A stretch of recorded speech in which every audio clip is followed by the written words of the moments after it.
नमस्कार दोस्तों, आज 15 अगस्त 2020 को 74वें स्वतंत्रता दिवस की आप सभी लोगों को बहुत बहुत हार्दिक शुभकामनाएं। आज का जो हमारा टॉपिक है वो है सतत बारंबारता बंटन, कंटिन्यूअस फ्रीक्वेंसी डिस्ट्रीब्यूशन।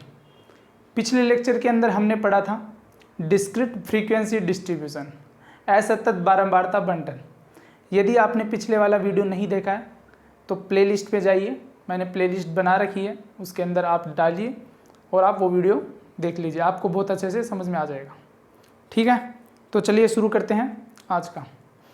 मैंने पिछले लेक्चर के अंदर आपको बताया था कि जो डिस्क्रीट फ्रीक्वेंसी डिस्ट्रीब्यूशन है उसके अंदर जो वैल्यूज़ होंगी, जो मतलब आंकड़े दिए हुए होंगे, अक्साई जो होंगे वो क्या होंगे, अलग अलग भिन्न भिन्न होंगे। ठीक है, उनमें किसी विशेष प्रकार का अंतराल नहीं होगा, वो आगे पीछे कैसे भी बड़ी छोटी वैल्यू कोई भी हो सकती है। ठीक है, उसका हमने माध्य निकाल लिया था। कल्पित माध्य विधि से भी माध्य निकाला और जो नॉर्मल हमारी विधि है उससे भी हमने माध्य निकाल लिया। लेकिन हमने उसके अंदर एक चीज़ देखी थी कि कुछ क्वेश्चंस ऐसे होते हैं जो डिस्क्रीट होने के बावजूद भी कंटिन्यूस जो फ्रीक्वेंसी डिस्ट्रीब्यूशन है उससे सोल्व होते हैं। तो हमने कहा था कि जब हम कंटिन्यूस पढ़ेंगे तो उसके अंदर अच्छे से समझ लेंगे। तो चलिए आज देखते हैं। हमारा इसका जो मीन का फॉर्मूला होगा वो भी वही होगा, F i x i upon summation f आई। ठीक है, देखिए हमें क्वेश्चन के अंदर दे रखा है कि कोई प्राप्तांक है वो इंटरवल के अंदर है, 0 से 10, 10 से 20, 20 से 30, 30 से 40, 40 से 50। ठीक है, फिर हमें फ्रीक्वेंसी एफ दे रखी है 5, 8, 20, 14, 3। ठीक है, अब हम क्या करेंगे, देखिए जो हमारा सतत बारंबारता है उसके अंदर जो इंटरवल दे रखा है हमें सबसे पहले एक्सआई निकालना पड़ता है। क्यों? क्योंकि देखिए सीधे इंटरवल से तो हम कर नहीं सकते। जैसे एफ है, एफ को हम क्या करते हैं, एक्सआई से इंटू करते हैं, तो इसके अंदर आप इंटू कहाँ से करोगे, तो हमें इसका जो मिड वैल्यू है, इसका जो बीच की वैल्यू है वो निकालनी पड़ती है। तो 10 और 0 के बीच के अंदर 5, 20 और 10 के मध्य 15, 30 और 20 के मध्य 25, 30 और 40 के मध्य 35 और 40 से 50 के मध्य 45। ठीक है, अब हमारे पास क्या आ गया, एफ आई गया, एक्स आई आ गया, एफ आ गया। अब क्या करना है, एफ आई और एक्स आई, ये एक्चुअली एफ आई है। ठीक है, तो हम एफ आई और एक्स आई निकाल लेंगे। एफ आई एक्स आई निकालने के लिए इसको इससे इंटू कर दो,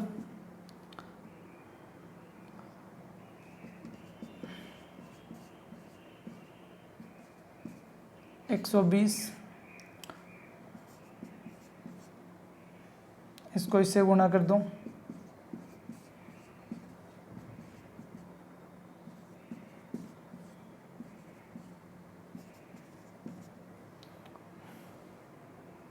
ठीक है, फिर इसको इससे गुणा कर दो 135। अब देखिए एफ आई आ गया, एक्स आई आ गया, तो इसका समीशन निकालना है। तो summation f i x i क्या होगा, इसको जोड़ देंगे सभी को, तो आप जोड़ दीजिए क्या आएगा, 10 की बिंदु असल पाई 1, 2 2 4 1 5, 5 9 3 12, 17 7 पाई 1 2 7, 7 और 4 11, 11 और 1 12, 1270 आया समीशन एफ आई। समीशन एफ आई क्या आएगा, 5, 20, 8, 5, 13, 13 और 3 16, 16 और 4 20, 10 30, 10 40। तो जो आंसर आएगा वो क्या आएगा, मीन जो होगा वो आपका क्या होगा, summation f i x i upon summation f i. F i x i क्या आएगा, 1270 अपॉन समीशन एफ आई क्या आएगा, 40। इसको काट दीजिए, जो आंसर आएगा वो आपका क्या हो जाएगा, मीन। तो मतलब किसी क्वेश्चन के अंदर आपको सतत बारंबारता दी हो तो आपको पहली चीज़ तो ये याद रखनी है, जो इंटरवल दे रखा है, जो अंतराल दे रखा है उसके अंदर आपको एक्सआई निकालना है, बीच की पॉइंट, फिर आपको एफ आई और एक्सआई को गुणा कर देना है, फिर उसको जोड़ देना है। समझ में आ गया इतना? चलिए अब हम करते हैं कल्पित विधि के द्वारा, जिसके हम एज्यूम्ड मीन मानते हैं। जिस विधि के अंदर हम एज्यूम्ड मीन मानते हैं, ये तब मानते हैं कल्पित विधि का उपयोग तब किया जाता है जब आंकड़े बहुत बड़े दे रखे हों, बहुत कॉम्प्लिकेटेड या बहुत लेंथी हो, जब हमारे आसानी से नहीं हो रहे हो, तब हम कल्पित विधि का यूज़ करते हैं। अदरवाइज भी हम कर सकते हैं, कोई बाध्य नहीं है, लेकिन जब बड़े क्वेश्चन आए, जब बड़ी वैल्यूज आए, तब हम उसका इस्तेमाल करते हैं। ठीक है, चलिए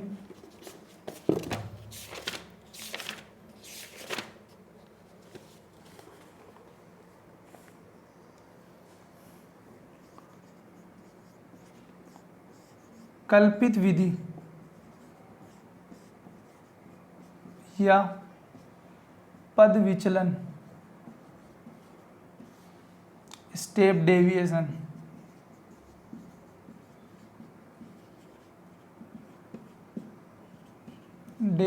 से माध्य। ठीक है, तो इसके लिए माध्य का क्या फॉर्मूला होगा, मीन इज इक्वल टू या म्यू, इसको जो भी लिखते हैं, a plus summation f i mu i, या फिर इसको डी आई कर दीजिए, लेकिन डी आई पहले वाले में हमने किया था, आपको याद हो तो, ऐसे तत्व के लिए तो दोनों सेम सेम हो जाएंगे, समीशन एफ आई और इंटू एच। ठीक है, अब ये जहाँ पे क्या क्या है, वेयर ए जो है वो क्या है, एज्यूम्ड मीन यानी कल्पित माध्य। कल्पित मतलब अपनी इच्छा अनुसार माना हुआ, जो हमारी इच्छा से जो माना है, एज्यूम्ड मीन। जो म्यू आई जो है वो वैल्यू क्या होगी उसकी, एक्स आई माइनस ए बटा एच। ठीक है, जहाँ पे एच जो है वो क्या है, उनके बीच में जो अंतराल चल रहा है, जितने का अंतराल चल रहा है, अंतराल। तो आपको ये चीज़ें ध्यान रखनी है बस। ठीक है, जो म्यू आई होगा उसका फॉर्मूला होगा एक्स आई माइनस ए बटा एच, और जो एच होगा वो दोनों के बीच में अंतराल, कितने बीच की दूरी चल रही है, जो कंटिन्यूसली जितने का गैप चल रहा है, वही क्या होगा, एच होगा। ठीक है, और हमने पढ़ा था कि जो असतत बारंबारता यानी डिस्क्रीट फ्रीक्वेंसी के लिए जो हमने देखा था, उसके अंदर फॉर्मूला क्या था, mu is equal to A plus sigma F I D I बटा सिग्मा एफ आई। उसके अंदर सिर्फ ये था, जहाँ पे जो डी आई था वो क्या था, एक्स आई माइनस ए, ये था। और कंटिन्यूस के अंदर क्या होता है, डी आई की जगह म्यू आई आएगा और साथ में गुणा में एच आएगा, बस इतना ही फर्क है। यहाँ पे जो डी आई है उसको बोलते हैं विचलन, डेविएशन, और जो कंटिन्यूस वाला होता है इसके अंदर जो म्यू आई है उसको बोलते हैं पद विचलन। समझ में आ गया। जब आपको कहीं विचलन विधि के द्वारा माध्य निकालना है तो मतलब डिस्क्रीट के लिए पूछा है और ये फॉर्मूला लगाना है, पद विचलन के लिए पूछा जाए तो आपको ये फॉर्मूला लगाना है।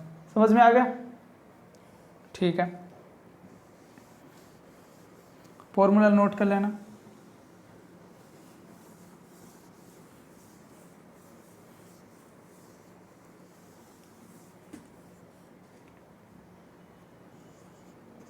क्वेश्चन देखिए क्या है, वर्ग अंतराल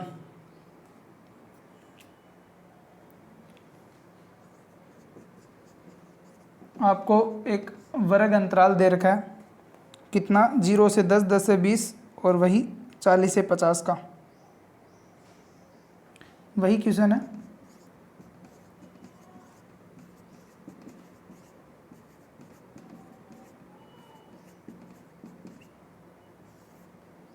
तो इसका एक्साई क्या होगा आपको पता है, अभी तो बताया था, 15,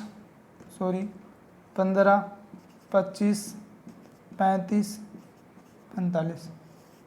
ठीक है,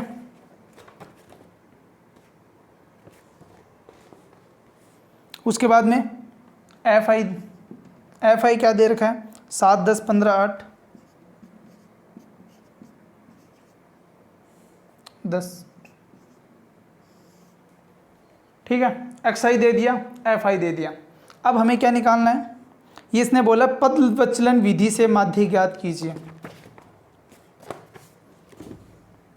इसने पूछा है कि पद विचलन विधि से माध्य ज्ञात करो। ठीक है, तो पद विचलन विधि अभी हमने पढ़ी थी, वही है पद विचलन विधि जिसके अंदर म्यू निकालते हैं। अब देखिए, अब एक्स आई है, एफ आई है, अब हमें एज्यूम्ड मीन निकालना है। तो एज्यूम्ड मीन हम इसमें से निकालें। अब इसको भूल जाइए आप, सिर्फ अब इसी का रोल है। हमने मान लिया कि 25 एज्यूम्ड मीन है, क्योंकि देखिए 25 बीच का है। हमने बताया था आपको अराउंडिंग मानना है, आपको बीच का आप 15 भी मान सकते हैं, लेकिन अभी बीच बीच में यहाँ पे दिख रहा है कि 2 नीचे का 2 ऊपर का छोड़ दिया। 25 ऐसे नहीं मानते, लेकिन आप आइडिया के साथ ऐसे कर सकते हैं, क्योंकि ये वो होगा, एक आरोही क्रम में होगा, बढ़ते क्रम में होगा, तो आप इसको ऐसे मान सकते हैं। ठीक है, फिर क्या है, इसका जो एज्यूम्ड मीन है ए, वो मान लिया हमने कि 25 है।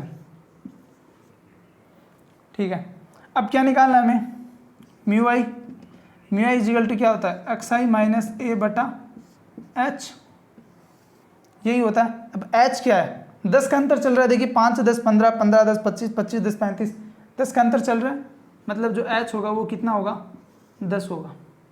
ठीक है, अब देखिए म्यू आई बराबर एक्स आई माइनस ए बटा एच। एक्स आई क्या है 5, तो पहले 5 में से ए घटाएंगे, 5 में से ए कितना है 25 बटा 10। तो देखते जाइए आप क्या होगा, 25 में से ये गया तो माइनस 20 बचा, 10 माइनस 2 आया, तो हम इसको लिख देंगे यहाँ माइनस 2। अब लिखेंगे 15 माइनस 25 बटा 10, तो कितना आया माइनस 10 बटा 10 इजिकल टू -1। यानी यहाँ आएगा -1, यहाँ आएगा 25 25 0, यहाँ आएगा 1 और यहाँ आएगा 2। ठीक है, देखिए कितना आसान हो गया, म्यू आई निकाल लिया। अब हमें क्या करना था, एफ आई इंटू म्यू आई, क्या आएगा, इसको इससे गुणा करा, 0 8 20। अब हमें क्या निकालना है, समीशन एफ आई म्यू आई, और ये क्या निकालना है, समीशन एफ आई। क्या आएगा, 10 और 7 10 10 20, 20 और 10 30 35, 7 और 8 15, 5 पर 10 बिंदु चल पाइए, 3 1 4 5, तो 50 आ गया। ठीक है, अब इसके अंदर 10 10 14 माइनस 24 आ गए, और यहाँ पे क्या है 20 8 28, तो 28 में 24 गए प्लस के 4, तो ये आ गए प्लस के 4 आ गया। ठीक है, अब हमारा फॉर्मूला जो था वो क्या था, हमारा फॉर्मूला था mu is equal to A plus sigma F i mu i बटा सिग्मा एफ आई, फिर गुणा के अंदर क्या था एच, यही था ना। तो देखिए ए कितना माना हमने, 25 माना, तो 25 प्लस एफ आई यू आई कितना है 4 बटा सिग्मा एफ आई कितना है 50 गुणा एच कितना है 10, यहाँ लिख दीजिए 10। तो क्या आएगा 25, यहाँ से 0 से 0 गई, तो कितना आया 4 बटा 5, यहाँ से लघुत्तम ले लीजिए 5, तो 25 पंजो 125 प्लस 4 यानी 129 बटा 5। अब 129 में 5 का भाग दीजिए, 5 दूनी 10, 2 पंजो 25, 5 8 40, तो इसका आएगा 25.8। तो इस प्रकार से पद विचलन विधि से हम माध्य ज्ञात करते हैं। पहले तो पद विचलन विधि का फॉर्मूला आपको आना चाहिए। फॉर्मूला क्या होता है, a plus summation f i mu i बटा summation f i into h. अब हमें म्यू आई निकालना है, तो म्यू आई का फॉर्मूला क्या होता है, एक्स आई माइनस ए बटा एच, ये निकाल लिया। ए क्या है एज्यूम्ड मीन है, एच क्या है उसके बीच का अंतराल है। जैसे इसके अंदर जो इंटरवल जो आपको मिलेगा कि कितने पॉइंटों के बाद के अंदर वो संख्या अगली आ रही है, यानी आप इसमें से इसको घटा दीजिए, इसमें से इसको घटा दीजिए, तो जो आपको वैल्यू मिले वही आपका क्या होगा एच होगा। उसके बाद में आप ये फॉर्मूले से सोल्व कर लीजिए, जो आंसर आएगा वो आपका क्या आएगा माध्य। समझ में आ गया।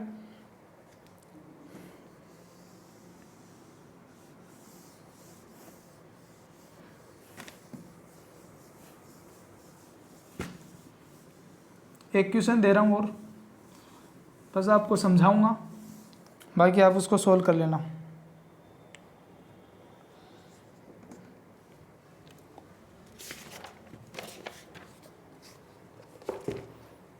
दी गई सारणी में कुछ विशेष क्षेत्र के गांवों की समुद्र तल से ऊंचाई दे रखी है, उस क्षेत्र के समुद्र तल से माध्यम ऊंचाई ज्ञात करना है। ठीक है, तो ऊंचाई मीटर में जो आपको दे रखी है जो ऊंचाई दे रखी है वो है 200, 600, 1000, 1400, 1800, 2200। फिर आपको गांवों की संख्या दे रखी है, गांवों की संख्या दे रखी है आपको कि 142 गांव हैं जहाँ पे समुद्र तल से ऊंचाई जो है वो उनकी, ये रैंडम मतलब औसत दे रखा है कि 142 घर ऐसे हैं जिनकी समुद्र तल से जो ऊंचाई है वो 200 मीटर की है। ठीक है, वैसे ही यहाँ 265, 560, 271, 89 और ये 16। ठीक है, अब हमें क्या पूछा है इसने कि विचलन और पद विचलन दोनों की विधि द्वारा माध्य ज्ञात कीजिए। विचलन व पद विचलन विधि द्वारा माध्य कि पद विचलन और विचलन दोनों विधि के द्वारा हमें क्या निकालना है, माध्य निकालना है। अब हमें पता है कि जो विचलन विधि है ये कौन सी है, आपने डिस्क्रिट के लिए ऐसे तथ्य के लिए पिछली वाली क्लास के अंदर पढ़ा था, जो मैंने अभी बताया था, एफ आई डी आई बटा समीशन एफ आई, मतलब डी आई निकालना है। ठीक है, तो ये तो हो गया मेरा क्या, एक्स आई। ठीक है, ये मेरा क्या हो गया, एफ आई, ये एफ आई हो गया, ये एक्स आई हो गया। अब पहले मेरे को क्या निकालना है, मैं डी आई निकाल लेता हूँ। चलो, डी आई क्या होता है, डी आई होता है x I minus A, D I होता है एक्स आई माइनस ए। अब देखो, आपको यहाँ पे देखना क्या चीज़ है, आपको ये देखना है कि जो ए है एज्यूम्ड मीन, वो आप किसको मानेंगे, वो आप इसको मानेंगे 1000 को, क्योंकि बीच में 1000 भी मान सकते हैं, 1400 भी मान सकते हैं, कोई दिक्कत नहीं है। आप इसको मान के करोगे तो भी आंसर सेम आएगा, लेकिन ये जो है ये आसान होगा सोल्व करने में, इसलिए इसको माना है। तो एज्यूम्ड मीन जो मानेंगे वो क्या मानेंगे, 1000। और आपको बीच के अंदर इंटरवल देखिए, आपको इसमें एवरेज जो क्या मिल रहा है, एच क्या मिल रहा है, 200, 600 में से 200 उठाइए 400, 1000 में से 600, 400, मतलब 400 का गैप आ रहा है, तो एच क्या आ गया आपका 400 आ गया। ठीक है, अब आपको पहले क्या करना है, एक्स आई माइनस ए, तो एक्स आई माइनस ए यानी 1000, तो 200 में से 1000 गया माइनस 800, 600 में से 1000 गया माइनस 400, 1000 में से 1000 गया 0, 14 में से 1000 गया 400, 1200। ठीक है, फिर आप एफ आई डी आई निकाल लीजिए, एफ आई डी आई। तो एफ आई डी आई क्या आएगा, इसको इससे गुणा कर दो, 8 दूनी 16, 1,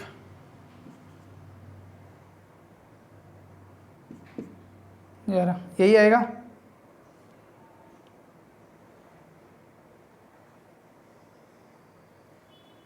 ठीक है, वैसे फिर इसको गुणा कर दो, इसको गुणा कर दो, ऐसे इसको गुणा कर दो, तो मैं आपको बता दूं क्या क्या आंसर है।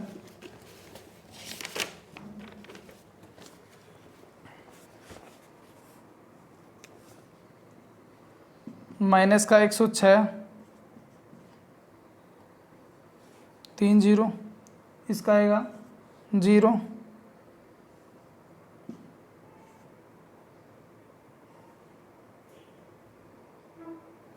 ये इसका है, ये इसका है, ये इसका है, और ये इसका मैं लिख रहा हूँ अभी 0 0, इसका है 7 1 2 0 0, और इसका है 192 0 0। ठीक है, अब देखिए एफ आई डी आई निकाल लिया। अब हमें क्या निकालना है, म्यू आई। तो अपना जो म्यू आई जो है वो क्या होता है, एक्स आई माइनस ए बटा एच, एक्स आई माइनस ए बटा एच, बट्टा में 400 का भाग भी देना है, तो अब इसके अंदर 400 का भाग भी दे दो, क्योंकि ये तो क्या था, एक्स आई माइनस ए था, जो डी आई जो था ये तो एक्स आई माइनस ए था, लेकिन एक्स आई माइनस ए में 400 का भाग भी देना है, 400 का। तो इसमें क्या आएगा, -2, -1, 0, 1, 2 और 3। ठीक है, अब एफ आई म्यू आई को गुणा कर दूँ, एफ आई म्यू आई को गुणा कर दो। एफ आई कौन सा था, ये, म्यू आई ये, तो इसको इससे गुणा कर दो, इसको इससे गुणा कर दो, तो क्या क्या आएगा, माइनस का 284 माइनस का 265, ये इसका है, ये इसका है, ये लिखने में थोड़ा ऐसे हो रहा है, ये इसका कितना आएगा 0 और इसका आएगा 271, फिर क्या आएगा 178, फिर क्या आएगा 48। तो समझ में आ गया आपको। बस आपको ये, अगर आपको थोड़ी दिक्कत है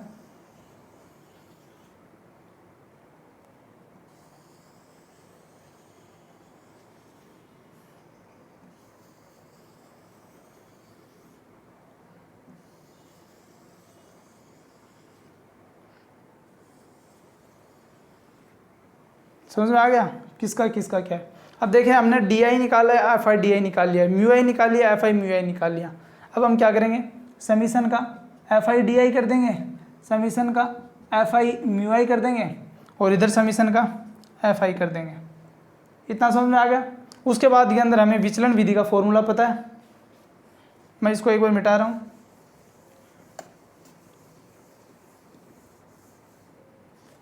अब इस विधि का जो है वो माध्य, जो मीन होगा वो क्या होगा, a plus summation f I D I बटा समीशन एफ आई। ए पता है हमें 1000 है, एफ आई डी आई अभी निकाला इसका समीशन, समीशन एफ आई का भी निकाला था, इससे आंसर आ जाएगा।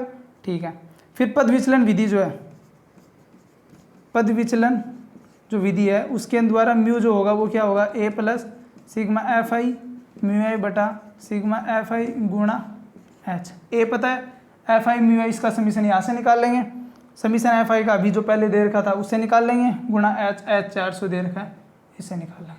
तो दोनों विधि के द्वारा हमारे क्या जाएगा, माध्य। इस प्रकार के आपके बड़े क्वेश्चन पूछे जाते हैं बोर्ड एग्जाम्स के अंदर। आप इनको इस तरह से सोल्व करोगे। प्रॉपर आपको एक सारणी बनानी होगी, सारणी में हर प्रकार की एक वैल्यू लिखनी होगी, उसको जहाँ जो जो फॉर्मूला लगा है वो लिखना होगा, फिर आपको बाद में लास्ट में ये फॉर्मूला लगा के आंसर निकालना होगा। ठीक है, चलिए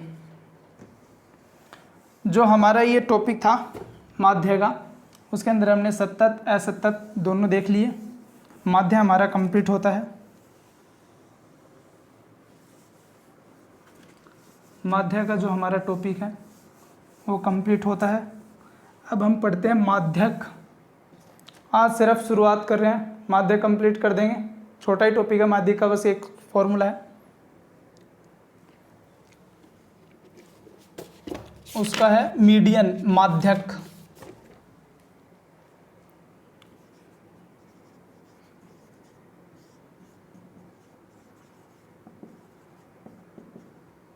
मीडियन, देखिए माध्यक कैसे निकलता है। मीन तो होता है उसका एवरेज, उसका एवरेज क्या होगा, जैसे मैंने आपको दिया 5, 6, 7, 8, 9, इसका मीन क्या होगा। मीन का मतलब है इनका सभी का एवरेज, यानी कोई 5 भी है, 6 भी है, 7 भी है, 8 भी है, 9 भी है, तो इसका मीन मतलब होता है कि उनको सभी को जोड़ के बटावी संख्या का भाग देना है। यानी उसका पॉइंट एवरेज क्या आएगा कि एक ऐसा एवरेज जो लगभग आप उसके अंदर सभी को मान सकते हैं कि इतना एवरेज तो चल ही रहा है। ठीक है, लेकिन जो माध्यक जो होता है उसका काम क्या होता है कि बीच की पॉइंट, यानी 1, 2, 3, 4, 5 और 6, तो इनके अंदर जो बीच का जो पॉइंट होगा, जैसे मैं इसको हटा दिया तो इसके अंदर बीच का क्या होगा, तो वो होगा 3। ये इसका माध्यक है, यानी जो बीच का पॉइंट, अगर मैंने एक इधर बढ़ा दिया और एक इधर बढ़ा दिया तो इसका बीच का भी यही होगा, क्योंकि 3 इधर हो गए 3 इधर हो गए तो माध्यक होगा। ये होता है माध्यक। ये होता है मीन, कि अगर मैं इसको लिख दूं प्लस और बट्टा के अंदर 1, 2, 3, 4, 5 का भाग दे दिया, ये होगा मीन और ये होगा अपना माध्यक। समझ में आ गया माध्यक क्या होता है।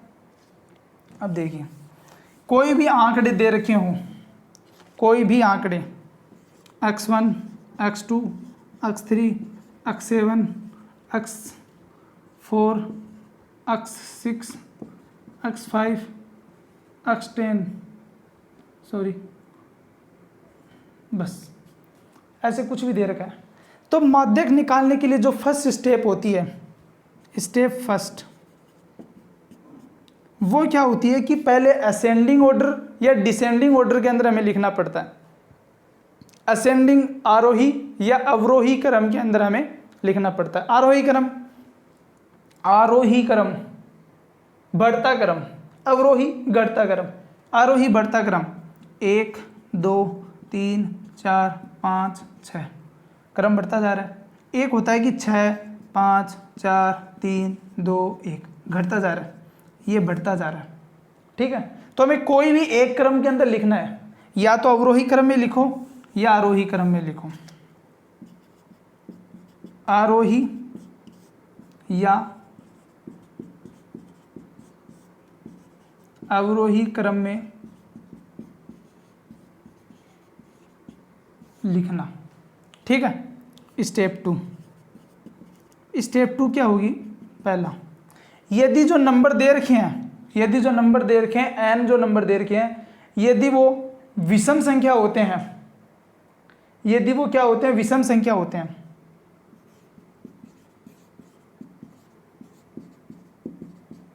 यदि एन जो है वो विषम संख्या होती है, देन तब जो माध्यक होता है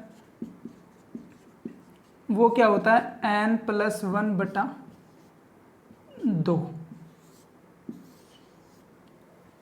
n + 1/2वां पद, एक ही पद आता है, n + 1/2वां पद। यदि n जो है वो सम संख्या हो, सम संख्या हो, तो जो माध्यक होगा वो क्या होगा? n/2वां पद, n/2वां पद तथा n/2 + 1वां पद, दो पद होंगे। सम संख्या अगर होगा तो n/2वां पद और n/2 के अंदर +1 पद, ये पद होगा माध्यक। और अगर विषम संख्या हो तो ये होगा उसका माध्यक। ठीक है, ये अगर आपको ऐसे समझ में नहीं आ रहा तो भी एक एग्जाम्पल करता हूँ, एग्जाम्पल के अंदर आपको बिल्कुल समझ में आ जाएगा। पहले इसको नोट डाउन कर लेना।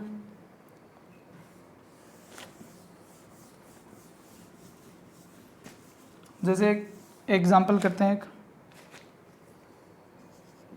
क्वेश्चन है अपना,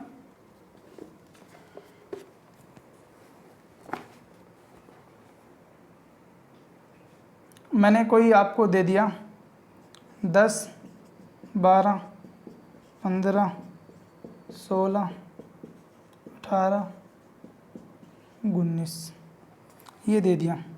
इसका माध्यक क्या है?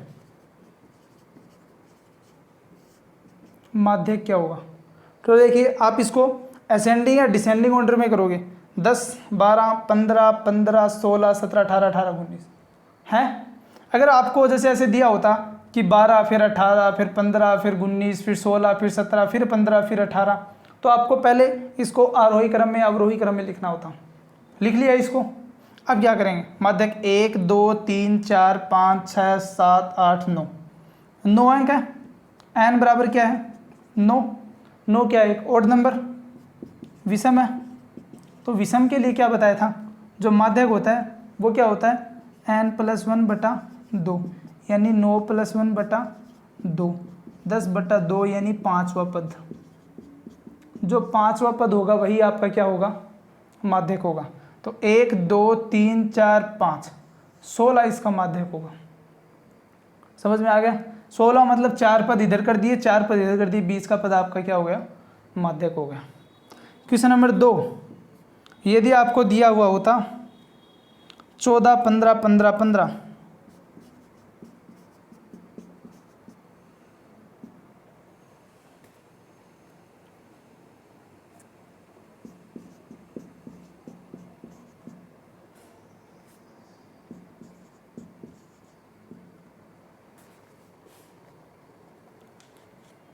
ठीक है, तो आपको पहले क्या करना पड़ता? आरोही अवरोही क्रम में तो पहले 14 फिर 15 फिर 15, फिर देखिए 15 वापस आ गया, 15 15 के बाद में फिर 16 फिर इसको 17 फिर 18 और फिर 19, यही करना पड़ता।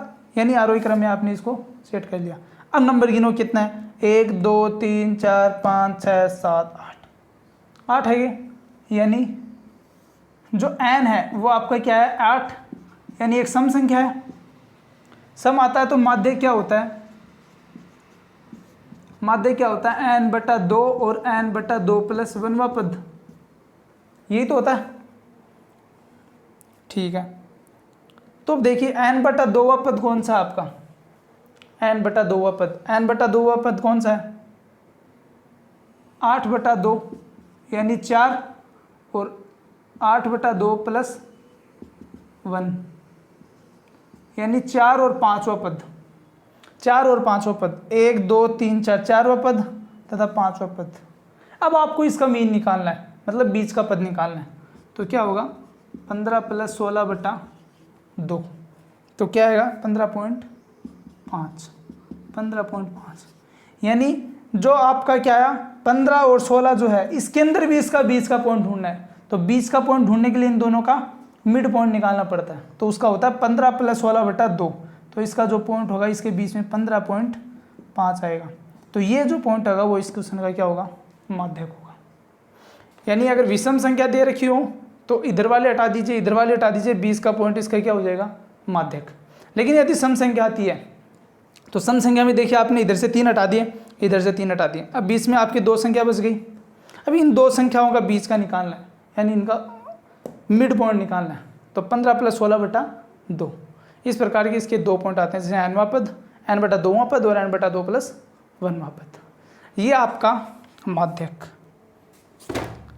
तो आज का जो हमारा लेक्चर है वो यहीं ख़त्म होता है। आज हमने क्वेश्चन कर लिए, कंटिन्यूस फ्रीक्वेंसी डिस्ट्रीब्यूशन कंप्लीट कर लिया और माध्यक पढ़ लिया। आई होप कि आपको वीडियो अच्छे समझ में आई होगी। समझ में आई है तो अपने दोस्तों के साथ शेयर कीजिए, वीडियो को लाइक कीजिए, चैनल को सब्सक्राइब कर दीजिए। मिलते हैं जल्दी अगली वीडियो में, नई वीडियो के अंदर इससे आगे टॉपिक करेंगे। तब तक के लिए आप हमारे साथ बने रहिए। Thank you so much.